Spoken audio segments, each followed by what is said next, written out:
ओम नमो भगवते वासुदेवाय। ओम नमो भगवते वासुदेवाय। ओम नमो भगवते वासुदेवाय। ओम अज्ञानतिमिरान्धस्य ज्ञानाञ्जनशलाकया चक्षुरुन्मीलितं येन तस्मै श्रीगुरुवे नमः। नमः ॐ विष्णुपादाय कृष्णपृष्ठाय भूतले श्रीमते भक्तिवेदान्त स्वामिन् इति नामिने। नमस्ते सारस्वते देवे गौरवाणी प्रचारिणे निर्विशेषा शून्यवादी पाश्चात्यदेशतारिणे। जय श्री कृष्ण चैतन्य प्रभु नित्यानंद श्री अद्वैत गदाधर श्रीवासादि गौर भक्तवृंदा। हरे कृष्णा कृष्णा कृष्णा हरे हरे। हरे राम राम राम हरे हरे। जगत गुरु श्रील प्रभुपाद की जय। भगवत वाणी भगवत गीता जी की जय। गुरु महाराज की जय। हरे कृष्णा। तो सभी लोगों का बहुत बहुत स्वागत है चेतोदत्तन मार्जन हमारे इस कार्यक्रम में, जिसमें हम एक नई श्रृंखला पे चर्चा कर रहे हैं, जो कि है कल हमने चर्चा की थी किस पे, कि किस तरीके से इस्कॉन जो है हमारे लिए क्या करता है। क्योंकि कल क्या था, कल कौन सा दिवस था, 29 जुलाई। तो 1966 में प्रभु ने स्थापित किया था ये संस्था को, इस्कॉन को स्थापित किया था अपने जो है दस्तावेजों के साथ कानूनी तौर पे। तो इसीलिए हम उसको सेलिब्रेट करते हैं। तो हमने ये जिज्ञासा रखी कि चलो इसी बहाने से हम भी जान सके कि इस्कॉन हमारे लिए क्या करता है ना। तो कुछ ग्रेटिट्यूड हमारे गुरुओं के लिए, हमारी परंपरा के लिए, और इस्कॉन फाउंडर आचार्य एसी भक्ति वेदांत स्वामी शिला प्रभुपाद के लिए। शिला प्रभुपाद की जय। तो ठीक है, तो अभी हम लोगों ने कल जाना था कि किस तरीके से इस्कॉन क्या है। इस्कॉन जो है क्या है, दूतावास है। हम्म और दूतावास, जब वहां पे जब दूत आएंगे तो कहाँ आएंगे, दूतावास में आएंगे। तो इसी तरीके से शिला प्रभुपाद वहां आए और आके उन्होंने अपना ये दूतावास किया और हम सबको प्रेरणा दी कि हम लोग जो है अपनी पुस्तकों के माध्यम से, अपनी शिक्षाओं के माध्यम से, कि हम लोग भी जो है इस धाम पे रहते हुए भगवत धाम को जाने के लिए हमें क्या करना चाहिए, कैसे हमें अपनी तैयारी करनी चाहिए। करेक्ट, यही तो सीख रहे हैं हम लोग। तो इसी को हम आगे बढ़ाएंगे। एक बार क्या होता है, शिला प्रभुपाद जो है एक समुद्र के किनारे जो है वॉक कर रहे होते हैं, अपने शिष्यों के साथ। तो बहुत सुंदर सा जो है वो जगह होती है। वो हो रहे थे उस महासागर के पास, वो उनको दिखता है महासागर में एक बहुत बड़ा सा जो है अ, नाव नाव नहीं कहेंगे उसको, क्या कहेंगे, जो है क्या बोलते हैं उसको, जहाज। बहुत बड़ा सा जहाज जो था वो वहां पे था। पर वो जो है उसके आगे एक छोटी सी बोट भी थी। वो जो जहाज था, जहाज तो थोड़ा बहुत थोड़ी ना होता है, कितने कितने मील तक जो है वो फैला होता है। तो वो जहाज, उसके आगे एक जो है नाव भी होती है। तो वो अपने शिष्यों को जब देखते हैं, उनको दिखाते हैं, वो कहते हैं कि बताओ तुमने इस जहाज को देख के क्या सीखा। अब उनके शिष्य जो है वो सर खुजलाते हैं, बोले अरे यहाँ ये क्या समझ में आएगा। श्रील प्रभुपाद ने तो ऐसे क्वेश्चन पूछ लिया हमसे, अब ये भगवत गीता में थोड़ी ना दिया जो हमें समझ में आ जाएगा। ये क्या है, हमें खुद समझ में नहीं। फिर वो देखते हैं कि वो जो बोट है वो चल रही है, जहाज नहीं चल रहा। जहाज बंद है, जो बोट है वो चल रही है। और वो जहाज को क्या कर रही है, खींच के लेके जा रही है। छोटी सी नाव, बोट, मोटर बोट, एक बड़े से जो है जहाज को खींच के ले जा रही है। तो कहते अभी दिखाई दिया, वो खींच के लेके जा रही है। अब तुम्हें क्या समझ में आया। उन लोग को कुछ समझ में नहीं आया। आपको समझ में आया। अगर हमें समुद्र में ऐसे दिखाई दे बड़ा ही बड़ा सा जहाज और छोटी सी बोट उसको खींच के ले जा रही है, तो हम क्या समझेंगे। नहीं ना, नहीं समझ में आएगा, आ ही नहीं सकता। क्योंकि जब शिला प्रभुपाद के डिसाइपल्स को समझ में नहीं आया तो हमको कैसे समझ में आएगा। तो वो बोलते हैं कि प्रभुपाद हमको कुछ समझ में नहीं आया, आप ही समझा दीजिए, क्योंकि हमारे अंदर तो उतनी क्षमता नहीं है कि हम आपके जैसे बुद्धि को यूज कर सकें, हर जगह जब भगवान को देख सकें। तो वो कहते हैं कि हाँ, ये जो जहाज है ये कौन है, ये हम हैं। ये जहाज कौन है, ये हम हैं। और ये छोटी सी जो नाव आप देख रहे हैं, मोटर बोट, ये क्या है, ये माया है। और माया क्या कर रही है, हमको खींच के लेके जा रही है। हमको खींच के लेके जा रही है। अब बताइए कि जहाज हमको माया कैसे खींच के लेके जा रही है? जब जहाज तो इतना बड़ा है, वो तो मोटर को भी खींच के लेके जा सकता है, फिर उल्टा कैसे हो रहा है वहां पे? देखिए, हमारी जो हम माया में लिप्त हो जाते हैं, माता जी। हम्म। क्या समझ? और कुछ? हाँ। नहीं। माया में आकर्षित करती है। तो वहां पे क्या है? वहां पे We are allowing the small boat to take us because we have no control on ourselves. We are allowing the small boat to take us. तो जैसे माता जी का कंट्रोल नहीं है, तो कंट्रोल कब खत्म हो जाता है? जब हम अपनी इंजन जो है बंद कर देते हैं। उस बड़े से जहाज का क्या था? इंजन बंद था। और किसका इंजन चालू था? मोटर का इंजन चालू था, इसीलिए वो उसको ड्रैग करके लेके जा रही थी। नहीं तो नहीं ले जा सकती। हम लोग क्या सीखते हैं भगवत गीता में? कि हम भगवान के पार्ट एंड पार्सल हैं। हमारे अंदर भी वो गुण हैं जो भगवान के अंदर हैं। तो वो है विभु, और हम क्या हैं? अणु हैं। पर है तो उन्हीं का अंश ना। तो हमें ऐसे कोई भी ड्रैग करके नहीं लेके जा सकता। पर क्यों क्यों? क्योंकि हमने अपना इंजन बंद कर रखा है। तो कल हम लोगों ने स्टोरी में सुना था कि हमको जो है किसके पास रहना चाहिए? किसके? Devotees के पास, गुरु के पास। हाँ, एसोसिएशन में रहना चाहिए, अग्नि के समीप रहना चाहिए। अग्नि के समीप रहेंगे तो क्या होगा? प्रज्वलित रहेंगे। और प्रज्वलित रहने से क्या होगा? हमारा जो इंजन है, हमारा इंजन कब चालू रहता है? जब हम हमेशा निरंतर क्या करते हैं? भगवान के नाम का जप करते हैं। और भगवान के जो गुरु हैं, जो शिष्य हैं, जो डिवोटीज एसोसिएशन है, उसके समीप रहते हैं, तो हमारा क्या होता है? इंजन चालू रहता है। नहीं तो क्या होगा? इंजन बंद हो जाएगा। और क्या होगा? छोटी सी नाव आके, और यही होता है देखिए, हमें खींच के लेके जाती है ना नाव। हम कभी यहाँ भागते हैं, कभी वहां भागते हैं, और हमें पता ही नहीं चलता है। तो ये जो दृष्टिकोण था, वो शिला प्रभुपाद ने दिया कि इस तरीके से माया हमको खींच के लेके जाती है। चलिए, तो आज हम अपने विषय पे चर्चा करेंगे कि किस तरीके से जो है शिला प्रभुपाद ने इस संस्था का नाम क्या रखा? कृष्ण भावना भावित अंतरराष्ट्रीय कृष्ण भावना भावित संघ। शिला प्रभुपाद कुछ और भी रख सकते थे इसका नाम। क्यों उन्होंने स्पेसिफिकली जो है कृष्ण भावना भावित संघ ही रखा? उसके कारण हैं। उसके दो कारण हैं। सबसे पहले तो कि ये जो नाम है, ये अपने आप में अद्भुत है। वहां के एक जो है लेडी थी, उन्होंने वहां पे इस पे बोला भी था शिला प्रभुपाद को कि शिला प्रभुपाद, आपने क्यों जो है इसका नाम कृष्ण भावना भावित रखा? है ना? कृष्णा कॉन्शियसनेस। आप इसको गॉड कॉन्शियसनेस भी तो रख सकते थे ना। तो शिला प्रभुपाद ने कहा कि गॉड नेम जो है, वो इतना जो है पावरफुल नहीं है, क्योंकि उसको लोग अपनी अपनी तरीके से यूज करते हैं। कोई कहता है कि लाइट भी गॉड है, हम भी गॉड हैं, तुम भी गॉड हो, सब कुछ गॉड है। तो बोले नहीं, वो चीज नहीं है, तो वो पूरा ज्ञान नहीं है। तो इसीलिए कृष्ण जो है, और शास्त्रों में क्या लिखा है कि ईश्वरा परमा कृष्ण। परम भक्त। तो इसीलिए कृष्ण की जो उपाधि है वो सबसे ऊपर है। तो इसीलिए बिना किसी भेद के और बिना किसी जो है डर के कृष्ण का ही नाम आना चाहिए। एक तो ये कारण हो गया। दूसरा कारण क्या है? दूसरा कारण ये था कि कृष्ण सबसे आकर्षित है ना? हम लोग नाम लेते हैं हरे कृष्ण, तो क्या ऑल अट्रैक्टिव है कृष्णा। पर कृष्ण भगवान को क्या अट्रैक्टिव करता है? अगर हम आपसे पूछें कि कृष्ण भगवान ऑल अट्रैक्टिव, सिक्स ऑपुलेंसेस में नंबर एक ऑपुलेंस क्या आता है? All attractive. तो ऑल अट्रैक्टिव को कौन अट्रैक्ट कर सकता है? प्यार, उनके भक्त, उनके भक्त, भक्ति, प्यार, लव। उनके भक्त, भक्त और भक्त भगवत भक्त। भक्त का प्रेम। भक्त का प्रेम, वेरी नाइस, वेरी क्लोज। भक्त का प्रेम क्या होता है?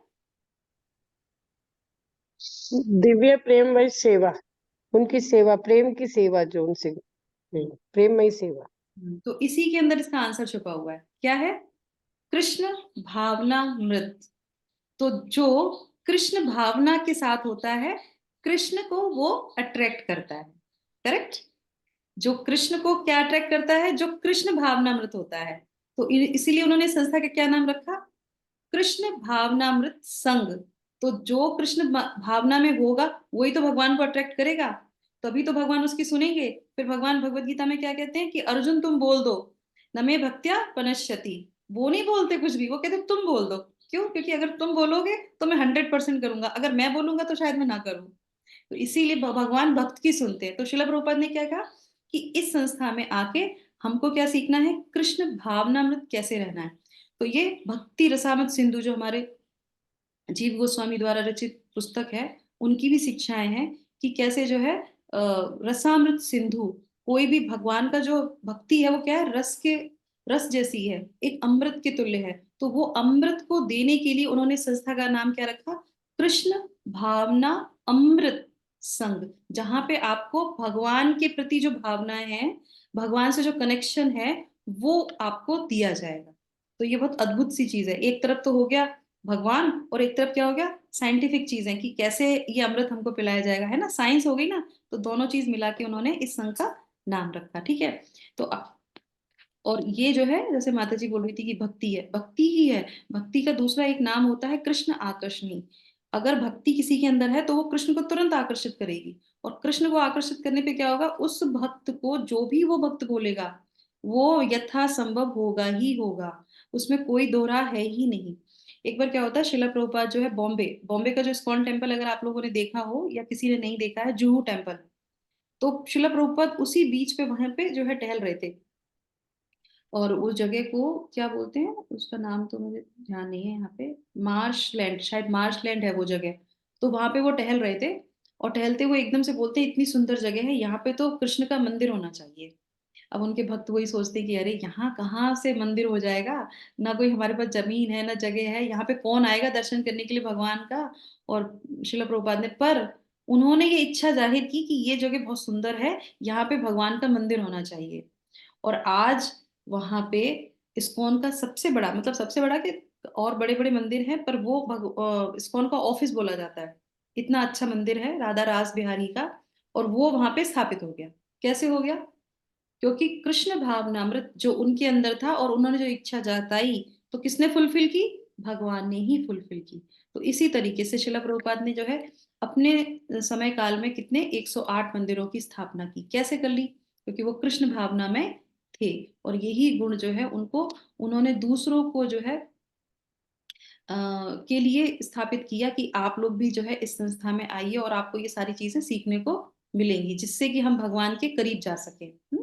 तो अब आ जाते हैं हम अपने मुख्य जो है 7 उद्देश्यों पे, जो उन्होंने अपने दस्तावेजों में लिखा कि इस कारण हम ये संस्था को स्थापित कर रहे हैं। तो मैं अपना स्क्रीन शेयर करूंगी और एक एक माता जी उसको पढ़ेंगी और हम उस पर थोड़ा सा चर्चा करेंगे, ठीक है। आज हमारा सिर्फ 7 उद्देश्य के बारे में हम जानेंगे कि शिला प्रभुपाद ने क्या लिखा है उस पर। वैसे लोगों ने पढ़ा होगा आप लोगों ने, पर फिर भी एक बार हम पढ़ेंगे उनकी स्मरण के लिए और अपनी जो है प्यूरिफिकेशन के लिए। आप लोग को मेरा स्क्रीन दिखाई दे रहा है? हरे कृष्णा, दिख रहा है? नहीं दिख रहा किसी को? माता जी दिख रहा है, दिख रहा है। एक एक करके, है ना, थोड़ा थोड़ा एक एक पैराग्राफ सभी लोग पार्टिसिपेशन कीजिए इसको पढ़ने के लिए। इस्कॉन के 7 उद्देश्य, ठीक है। यस, यहाँ से पढ़ना शुरू करेंगे। यस, प्रेम माता जी आपसे शुरू कीजिए। जो लोग भी हाथ खड़ा कर कैमरा खोलेगा वो पढ़ सकता है। यस। हरे कृष्णा। इस्कॉन के 7 उद्देश्य है। परम पूज्य एति भक्ति वेदांत स्वामी प्रभुपाद ने 1966 में 7 स्पष्ट उद्देश्यों के साथ अंतरराष्ट्रीय कृष्ण भावनामृत संघ की स्थापना की थी। उद्देश्यों की यह सूची यानी कि नीचे इस्कॉन को एक धर्मार्थ संगठन के रूप में शामिल करने वाले आधिकारिक दस्तावेजों में से एक थी। उस समय इस आंदोलन के पश्चिम में कुछ ही अनुयायी थे और यह न्यूयॉर्क शहर में एक किराए के स्टोर फ्रंट से संचालित हो रहा था। उस समय की सबसे बड़ी जरूरत उन दानदाताओं की सुविधा प्रदान करना था जो न्यूयॉर्क शहर में भगवान कृष्ण के लिए एक मंदिर स्थापित करने के लिए कर कटौती योग्य दान देना चाहते थे। इसके बाद के वर्षों में श्रील प्रभुपाद ने इस्कॉन के मिशन और गतिविधियों को निगमन दस्तावेजों में सूचीबद्ध कुछ विवरणों से परे विस्थापित किया, जबकि इसके सिद्धांतों के अनुरूप बने रहे। उदाहरण के लिए इस्कॉन ने दुनिया भर के प्रमुख शहरों में मंदिरों के साथ कृष्ण के व्यक्तित्व को समर्पित 1 से अधिक पवित्र स्थान स्थापित किए हैं।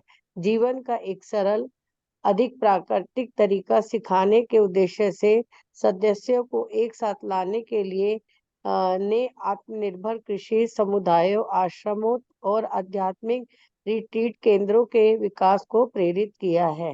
हरे कृष्ण। थैंक यू माता जी। तो यहाँ पे आप पढ़ सकते हैं कि यहाँ पे बता रहे हैं कि दुनिया भर में के प्रमुख शहरों में मंदिरों के साथ कृष्ण के व्यक्तित्व को समर्पित एक से अधिक पवित्र स्थान स्थापित किए। तो ये क्या है? ये पवित्र स्थान है जीवन का एक सरल अधिक जो है वो प्राकृतिक तरीका सिखाने के लिए। किसका? जो है प्राकृतिक तरीका जो होता है वो सिखाने के लिए, उसके लिए उन्होंने जो है इसको स्थापित किया। और उसके साथ जो है आत्मनिर्भर कृषि समुदायों, आश्रमों और आध्यात्मिक रिट्रीट केंद्र के विकास को प्रेरित किया। ठीक है, तो ये हमारे शास्त्र में लिखा जाता है कि सबसे अच्छा जो धन कमाने का सोर्स होता है वो होता है कृषि, और वो कृषि ही गायब हो जाती है। तो उन्होंने उसको भी जो है, अभी आप देखेंगे बॉम्बे में जो हमारा इको विलेज है, वो पूरा का पूरा जो इको विलेज है इस्कॉन, जिसको जो है गौरांग प्रभु जो है देखते हैं, और हिज होलीनेस राधानाथ महाराज के अंतर्गत वो स्थापित किया गया है। पूरा का पूरा जो है वो प्राकृतिक तरीके से बनाया गया है, इको फ्रेंडली बनाया गया है, और पूरा का पूरा 7 उद्देश्यों पे आधारित है वो। इसी तरह हमारे जो है भक्ति रसामत महाराज के जो है बेलगांव में उन्होंने जो स्थापित किया, पूरा का पूरा शिला प्रभुपाद के उद्देश्यों को पूर्ति करने के लिए उन्होंने किया। तो इसी तरीके से हमें ये पता होना चाहिए कि कितना प्रयास कर रहे हैं लोग इस वातावरण को शुद्ध रखने के लिए, संस्कृति को स्थापित बने रखने के लिए, कृषि को जो है वो कहीं से खत्म ना हो जाए उसको भी जो है स्थापित रखने के लिए। तो यस, कौन पढ़ेगा नेक्स्ट? शिला प्रभुपाद की पवित्र भोजन। हरे कृष्णा माता जी, मैं पढ़ूं? श्री शिला प्रभुपाद की जय। हरे कृष्णा।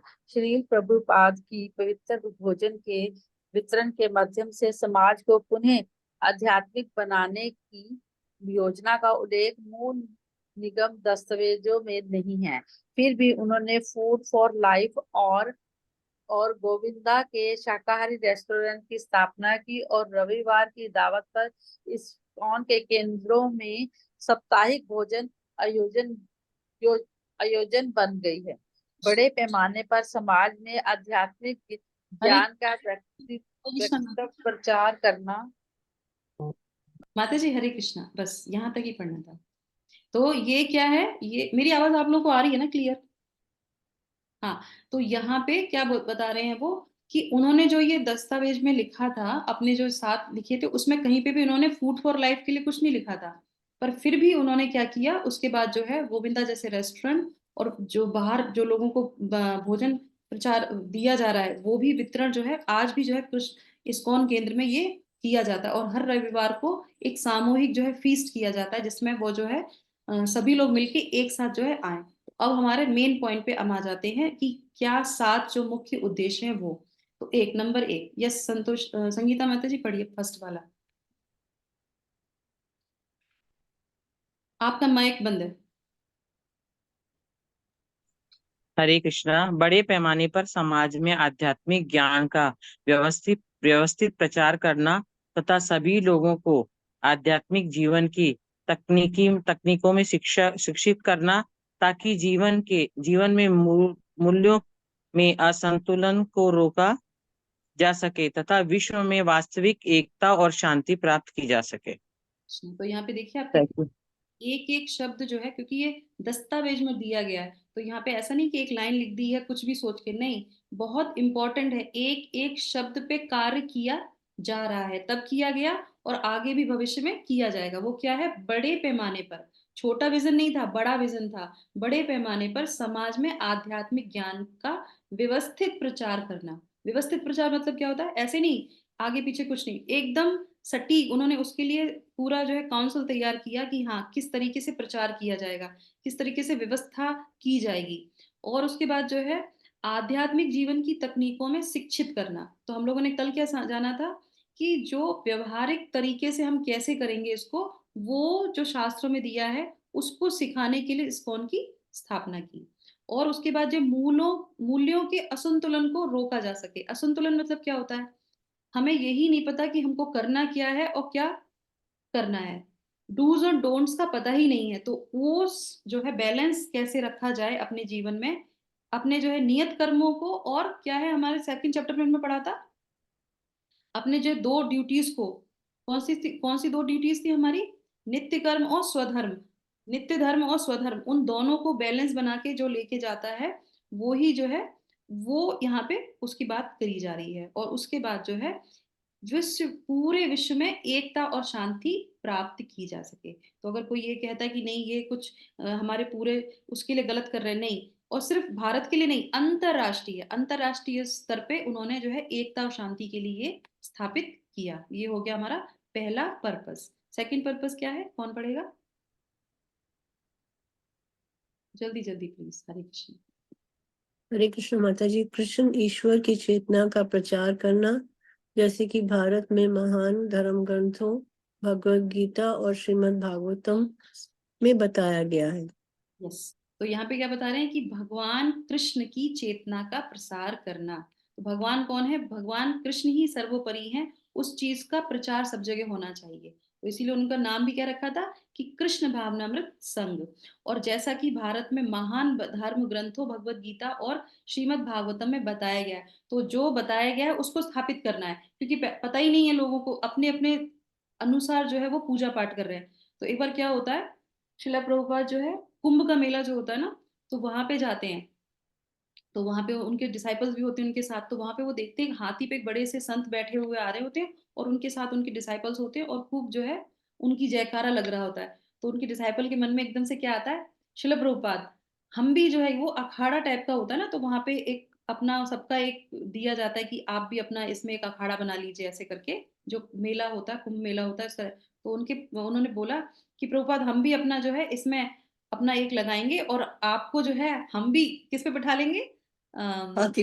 हाथी पे बिठा लेंगे, और हम सब लोग जो है जयकारा लगाएंगे। तो प्रभुपाद ने तुरंत टोक दिया, क्या बोले, मैं हाथी पे नहीं बैठूंगा, भगवान कृष्ण हाथी पे बैठेंगे, और हम सब लोग हरे कृष्णा का कीर्तन करते हुए आगे आएंगे। और आप देखेंगे कि आज भी इस संस्था में भगवान कृष्ण के नाम से ही लोगों को पहचाना जाता है ना। हम लोग अगर कहीं निकल जाते हैं सिर्फ तिलक और कंठी पहन के, और ये बोलते हैं हरे कृष्णा, तो वो कहते हैं तुम हरे कृष्णा पीपल हो ना, तुम हरे कृष्णा वाले हो ना। आप देखिए, जाने अनजाने कैसे भी हमारी पहचान किससे हो रही है, भगवान कृष्ण से हो रही है, किसी और से नहीं हो रही। ये नहीं बोल रहे कि आप प्रभुपाद के हो या कहीं के हो, नहीं, हमारी पहचान ही उन्होंने कैसे करा दी, हरे कृष्णा। तो इस तरीके से वो उन्होंने कृष्ण भगवान को स्थापित किया जो शास्त्रों में दिया है। यस, थर्ड कौन पढ़ेगा, हरे कृष्णा। हरे कृष्णा माता जी। हरे कृष्णा। पढ़िए माता जी थर्ड नंबर का।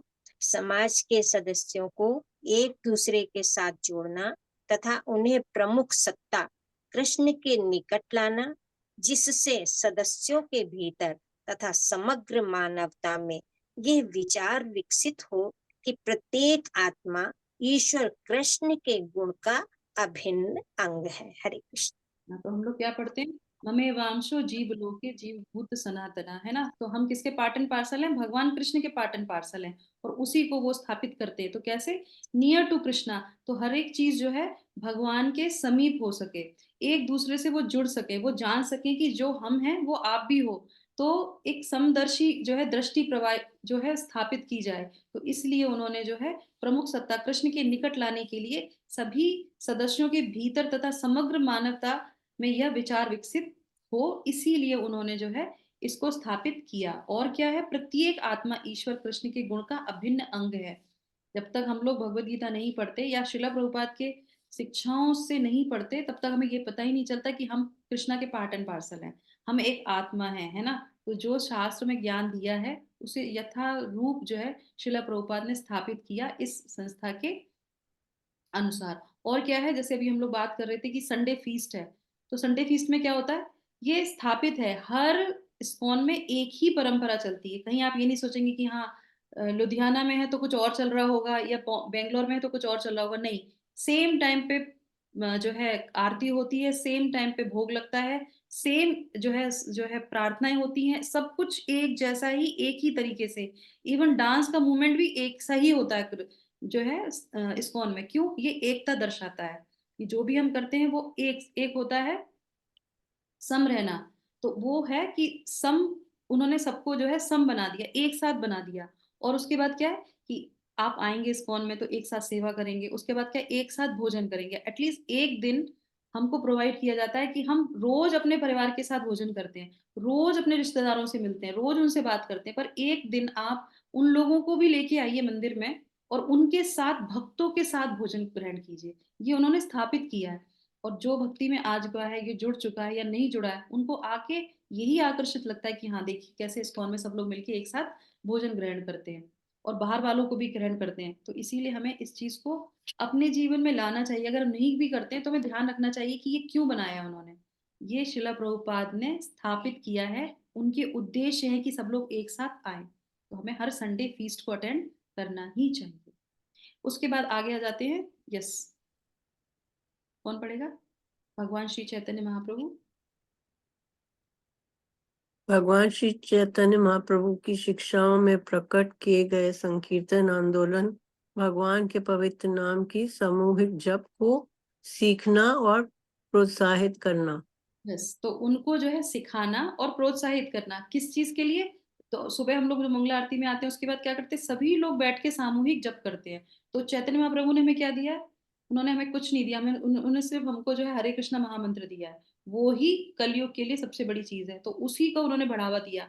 लोग कहते हैं इस्कॉन में दीक्षा हो जाती है, वो हो जाती है, तो कौन सा मंत्र देते हैं? कोई मंत्र नहीं है कलयुग में, सिर्फ एक ही मंत्र है, हरे कृष्णा मंत्र। जो दीक्षित है वो भी हरे कृष्णा मंत्र बोलता है, जो दीक्षित नहीं है वो भी हरे कृष्णा मंत्र बोलता है। बाहर सड़कों पे जो चिल्ला चिल्ला के बोलते हैं वो भी हरे कृष्णा मंत्र बोलते हैं। कोई गुह्य मंत्र नहीं है, एक ही मंत्र है। क्यों? क्योंकि स्वयं भगवान ने आके इसको स्थापित किया है और इसी को जो है इस्कॉन संस्था जोर जोर से प्रचार करके स्थापित करती है और प्रोत्साहित करती है कि आप सब लोग को इस आंदोलन में भाग लेना चाहिए। तो ये उद्देश्य हो गया हमारा, शिला प्रभुपाद के द्वारा जो है उन्होंने स्थापित किया। उसके बाद नेक्स्ट। सदस्यों और समग्र समाज के लिए कृष्ण के व्यक्तित्व को समर्पित दिव्य लीलाओं का एक पवित्र स्थान बनवाना। हरे कृष्ण। जगत गुरु शिल प्रपात की जय।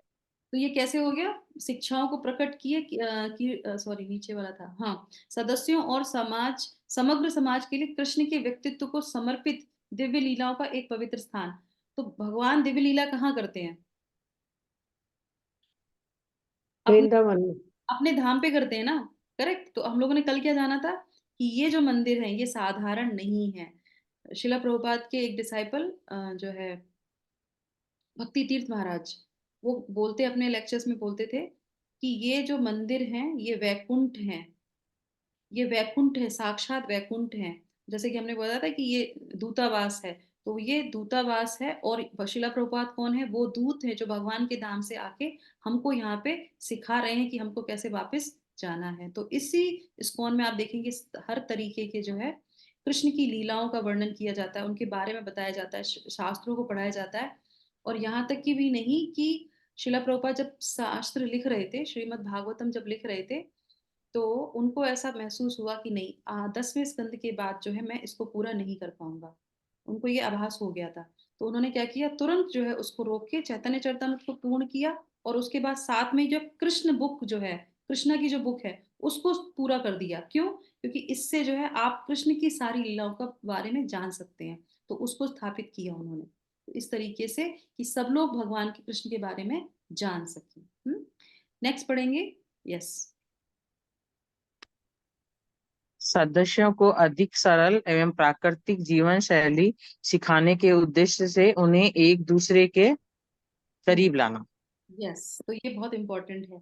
तो जो सदस्य हैं, अब ये आ गया कि जो सदस्य आएंगे उसमें जो जुड़ेंगे, तो क्या होगा? जैसे अभी कल ही माता जी बोल रही थी, मोना माता जी, कि जब मैंने भगवत गीता पढ़ी तब मुझे पता चला कि मेरे अंदर कितने अवगुण हैं। तो इसी तरीके से जब हम आते हैं तो शिला प्रभुपाद इस संस्था को एक और नाम देते हैं। वो क्या है? हॉस्पिटल। वो कहते हैं जो भी यहाँ पे आएगा उसको पता चलेगा कि मैं कितना बीमार हूँ और सबका यहाँ पे उपचार किया जाएगा। तो ये एक उपचार केंद्र है। तो अपने आप को सरल बनाना, सरल मतलब स्वभाव से। तो एक गुण जो है शास्त्रों में क्या बोलता है, नरस्य आभरणम रूपम। जो नर है, जो मनुष्य है, उसका आभरण क्या होता है? रूप होता है। और रूपम आभरणम गुण। और रूप का जो आभरण होता है वो क्या होता है? गुण। अगर किसी में गुण अच्छा नहीं है तो उसका रूप भी अच्छा नहीं लगेगा आपको। और फिर गुणस्य आभरणम ज्ञानम।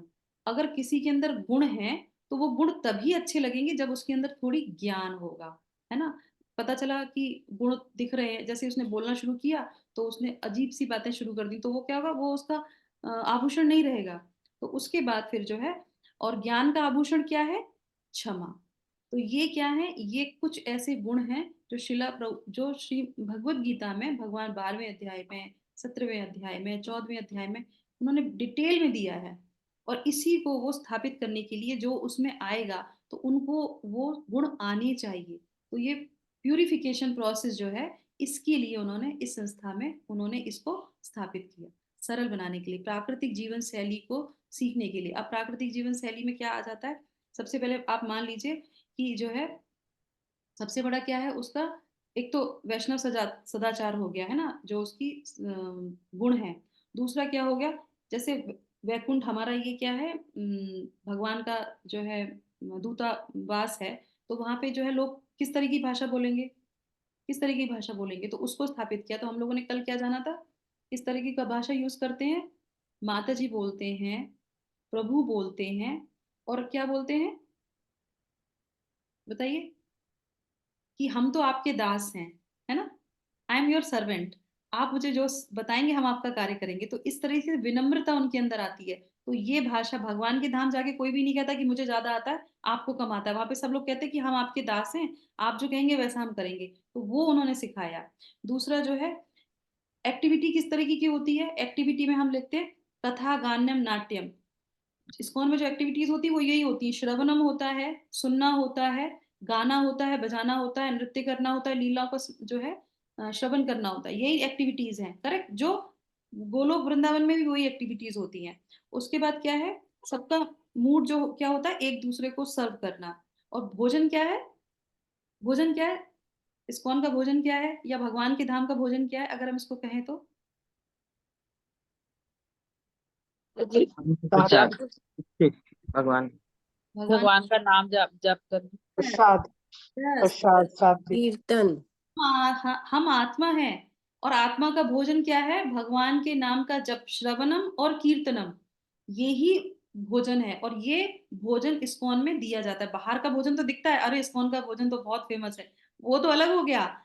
जो आत्मा के लिए, सोल के लिए जरूरी है, वो जो है इस्कॉन में उसको प्रोवाइड किया जाता है। उससे हम सरल बनते हैं, उससे हम अपनी प्राकृतिक जीवन शैली को सीखने का प्रयास करते हैं, और वो ही हमको जो है भगवान के धाम ले जाने के लिए करीब लाता है। उसका उद्देश्य को शिला प्रभुपाद ने स्थापित करने के लिए इसको किया। अब आ हरे जाते कृष्ण। हैं हम 7 पे, जो है वो क्या है, यस, कौन पढ़ेगा। उपयुक्त उद्देश्यों की प्राप्ति के लिए पत्रिकाओं, मैगजीनों, पुस्तकों एवं अन्य लेखन का प्रकाशन एवं वितरण करना। तो ये हमारा लास्ट आ गया। तो लोग कहते हैं कि क्यों पुस्तकें बांटी जाती हैं, ये जो 6 उद्देश्य हैं उनकी पूर्ति के लिए सबको वो जो है ये जो पुस्तकें हैं वो वितरण की जाती हैं। जो पत्रिकाएं हैं वो क्या है, 6 उपयुक्त, जो ऊपर के जो 6 उद्देश्य जो हमने पढ़े थे ना, उन्हीं के लिए, क्योंकि इन उद्देश्यों में कुछ नहीं लिखा, जो शास्त्र में लिखा है वही उद्देश्य हैं। और उन सबको के वो छापा उन्होंने, वो लिखा उसको, और वो सबको उन्होंने बांटा। तो अब समझ में आ गया कि इस्कॉन क्या करता है, कोई भी शास्त्र से विरुद्ध कोई भी चीज नहीं करता। और उसी को वो स्थापित करने के लिए वो घर घर जाके सबको जो है पत्रिकाएं, मैगजीन, पुस्तकें जो है वो देते हैं। और उन्होंने ये कहा कि इसका प्रकाशन और वितरण जो है उसके लिए उन्होंने बीबीटी एक संस्था भी स्थापित की, कि कल को हो सके, क्योंकि शिला प्रभुपाद कितने ज्ञानी थे, उन्होंने कहा कि क्या पता कल को अगर ये संस्था ना चली, आगे ना बढ़ी, तो क्या होगा, पुस्तकें जो है कंटिन्यू रहनी चाहिए। तो उसलिए उन्होंने उसका अलग से किया कि ये अलग से जो है अपना प्रचार करेगा, पुस्तकें रुकनी नहीं चाहिए। क्यों, क्योंकि ये हमारे जो है शास्त्र बहुत इंपॉर्टेंट है। जब शास्त्र चले जाएंगे तो समाज में कोई भी व्यवस्था नहीं रह पाएगी। तो शास्त्र व्यवस्थित रहे, इसलिए उनके गुरु महाराज के भी यही जो है आदेश था। उसको स्थापित करने के लिए उन्होंने अलग से जो है बीबीटी किया। तो जिसके द्वारा जो हम लोग पुस्तकें बांटते हैं, जो भी उसका जो छापने का जो पैसा होता है वो ही उससे लिया जाता है, और वो सीधे बीबीटी को ही दिया जाता है, जिससे कि वो और पुस्तकें छाप सकें। उसमें कोई प्रॉफिट फंड नहीं लिया जाता।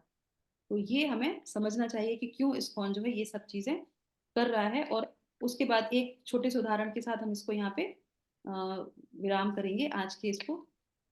तो शिला प्रभुपाद के जो है एक जो है बहुत बड़े जो है वो थे शिक्षक जिनका नाम था, नाम तो नहीं पता यहाँ पे मुझे, पर वो जो है कहाँ के थे, संस्कृत के बहुत बड़े विद्वान थे, अहमदाबाद के बहुत बड़े विद्वान थे।